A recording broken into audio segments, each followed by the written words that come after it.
इस हफ्ते रिलीज हुई 2 फिल्मों में यशराज की वॉर 2 का नंबर पहले लगाया गया। कैसी है ये YRF स्पाई यूनिवर्स की नई पेशकश? थ्रिल देती है या बोर करती है? आइए पता करते हैं।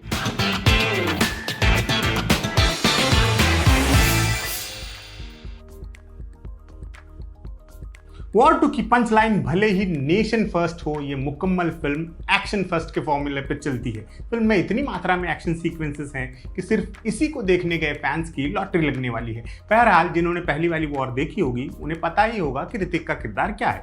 जिन्होंने नहीं देखी उनके लिए बता देते हैं। ऋतिक रोशन का किरदार कबीर एक रोग एजेंट है जिसे रॉन ने गद्दार घोषित कर रखा है, लेकिन कर वो देश का ही काम रहा है। अब वो बिना किसी ऑफिशियल मदद से देश के दुश्मनों को खत्म करने के अंतहीन मिशन पर है। उसके बारे में सिर्फ एक ही आदमी को पता है, कर्नल लूथरा को।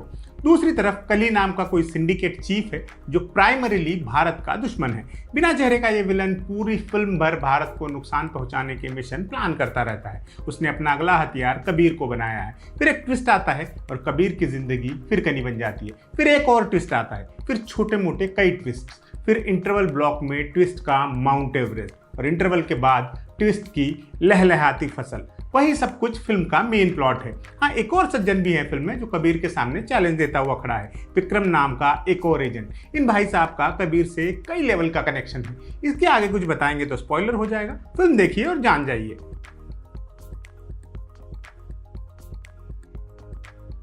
वॉर 2 पूरी तरह से फैन सर्विस फिल्म है। अगर आपको ऋतिक और जूनियर NTR का स्वैग पसंद है तो वो फिल्म में भर भर के है, बल्कि यही फिल्म है। दोनों के हिस्से कई स्पेशली कोरियोग्राफ्ड एक्शन सीक्वेंसेस आए हैं। दोनों ने काम भी उम्दा किया है। ये दोनों ही एक्शन करते हुए सहज लगते हैं और इस वजह से कई बार अतार्किक सीन्स भी कबूल हो जाते हैं। इस फ्रंट पर फिल्म से कोई शिकायत नहीं है, गड़बड़ कहीं और ही है। दोनों हीरो का मुसलसल ऑरा दिखाने के चक्कर में कोई कहानी, कोई प्लॉट डेवलप ही नहीं हो पाया है। बस धुआंधार एक्शन में ही सारा फोकस, सारी ऊर्जा और सारा बजट खर्च हो गया है। फिल्म में हैवी VFX है और कई जगह वो कार्टूनिश भी लगता है।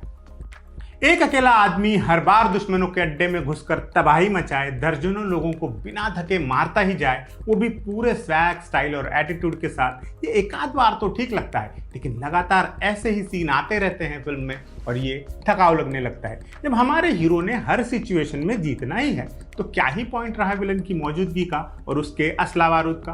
यूँ लगता है जैसे मेकर्स ने कई सारे एक्शन सीन्स इकट्ठे शूट किए हैं और फिर सोचा कि चलो अब इनको किसी न किसी कहानी में पिरो देते हैं। इस चक्कर में लॉजिक को गेट आउट बोलने वाले कई झमेले हुए। मतलब एक आदमी के सीने के बीचों बीच असॉल्ट राइफल की गोली लगी है। वो उसी शाम यूं चिल होकर उछल कूद कर रहा है जैसे महज मच्छर ने काटा हो। फिल्म में हर जगह एक्शन है, जमीन पर, पानी में, हवा में, बर्फ पर, पहाड़ी पर, ट्रेन पर, कार में और पता नहीं कहां कहां।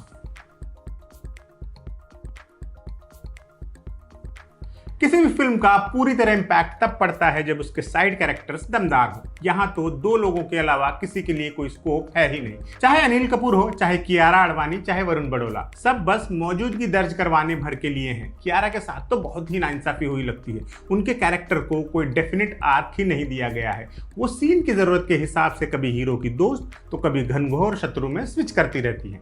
हाँ, ऋतिक रोशन और जूनियर NTR ने अपना काम पूरी ईमानदारी से किया है। पहले भी बताया कि वो सहजता से फिल्म कैरी करते हैं। दोनों के बीच कन्फ्रंटेशन वाले कुछ एक सीन अच्छे बने हैं, बल्कि ऐसे बने हैं कि कई बार लगता है फिल्म में ऋतिक कियारा की नहीं बल्कि ऋतिक NTR की लव स्टोरी है। दोनों का इंटरवल ब्लॉक वाला सीन अच्छा है, उसके बाद फिल्म खिंचती ही रहती है। जूनियर NTR के साथ इतना अच्छा जरूर हुआ है कि उन्हें ऋतिक के सामने पूरा स्पेस दिया गया है, पर एक आध सीन में वो उन्हें ओवरशैडो भी करते हैं। एक्शन सीन्स में प्लेन वाला और वाटर कैनल वाला सीन बढ़िया ढंग से शूट हुआ है। कुल मिलाकर अगर आप ढेर सारा और लगातार एक्शन पचा सकते हैं तो ये फिल्म आपके लिए है। ऋतिक या जूनियर NTR के पक्के वाले फैन हैं तब तो ये फिल्म आपके लिए ही बनी है। बाकी एक स्पाई थ्रिलर के हिसाब से एंगेजिंग प्लॉट खोजने गई जनता के हाथ निराशा ही लगेगी। और तो और एंड क्रेडिट सीन तक डिसअपॉइंटिंग है। हमने अपनी राय बता दी है, जो कि राय ही है जिसे सिर्फ बताया जा रहा है, थोपा नहीं जा रहा। बाकी देखना न देखना आपकी मर्जी।